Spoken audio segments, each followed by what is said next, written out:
زما نظر خو وروره دا دی چې افغانۍ زموږ ملي هویت دی او موږ د خپل ملي هویت لپاره هر ډول قرباني ته باید تیار او آماده اوسېږو.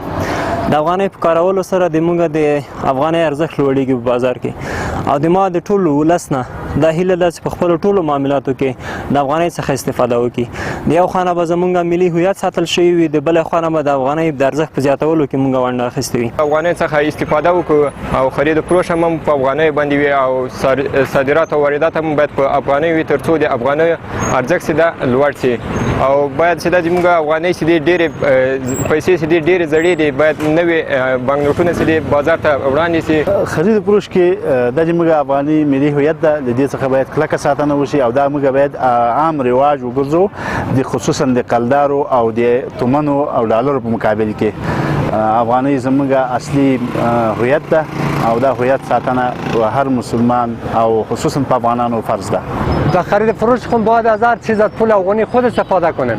از این پولای دلار و کلدار به توان ما، به توان ملت ما، به توان افغانستان است.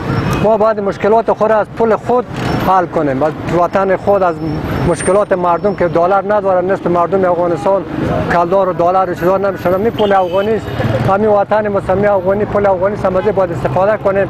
نظر خوب است، هر مردمی که پول ما را به ارزش میدونه و کار خوب نیست.